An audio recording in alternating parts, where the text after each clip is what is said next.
Today's review is another beer from the new brewery Azvex. This one is a Bulletproof Cheetah IPA. But what's it going to be like? Keep on watching to find out.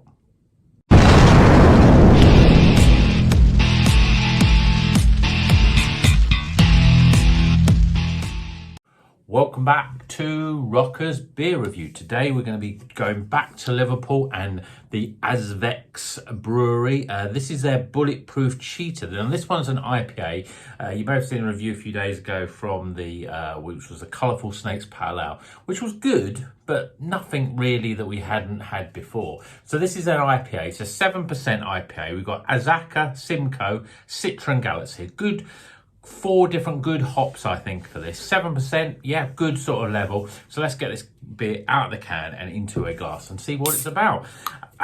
As I said, I feel this brewery's a little bit hyped, but I've only had one beer and that was okay. It wasn't terrible, but it certainly wasn't really great. It wasn't the best pale ale. I've had hundreds of pale ales that are equally as good as that.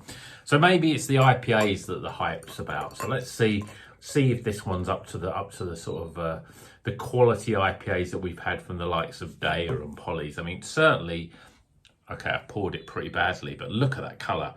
Bright yellowy, custardy colour, just the way I like my IPAs, my New England IPAs. Very thick as well. You can see the way it was poured thick.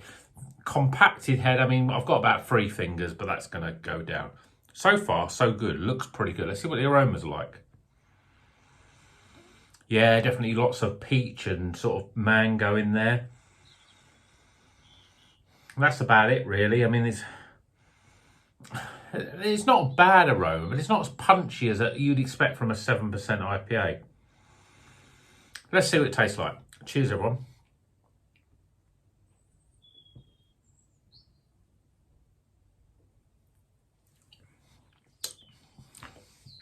Really sort of thick, creamy almost. I mean, in terms of the flavours, there's a sort of element of dankness and it's quite a chewy sort of strong juice flavour in there. Mango being the big sort of flavour. You get a bit of apricot. We're getting peaches. There's a little bit of something else. Maybe a little bit of melon in there. Bit of papaya in there. Not much in terms of citrus. It's very much stone fruit goodness, really. And it's quite chewy, and there's a sort of element of earthy dankness on there as well. It's not bad, actually. It's certainly the body is very, very sort of creamy and quite thick. I keep pouring it, though, and it's still... The head on it is a bit weird, really. I don't know if it's been shaken up.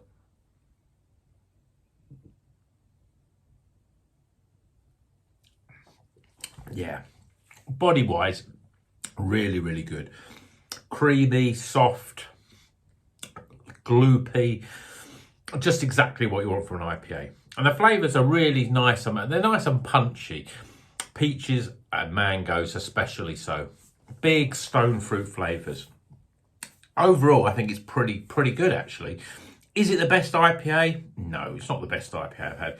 Is it up there? I mean, it is up there with the likes of Polly's and Verdant and Daya. I mean, again, it's too early to tell when this is my second beer. I'm going to keep trying them from them because I think this is a very solid IPA. I'm not sure about this because I'm looking at it's a bit strange, you know. It's not compacted. It's quite sort of almost like washing up liquid, which you don't really get. There's quite a lot of head on that, but the colour is absolutely spectacular. It's a very good IPA. You're getting a lot of the flavours from those hops, a lot of stone fruit flavours, and the mouthfeel is really spot on. So that's good. I think this is going to score pretty well. So let's get them scores.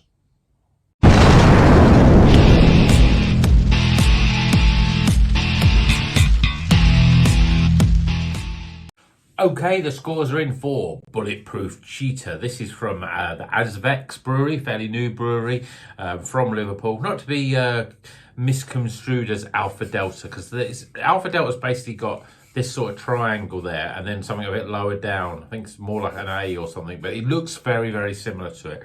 But this is pretty good actually. This is a very good IPA, and I'll be interested to know if they can keep that consistency up with the IPAs.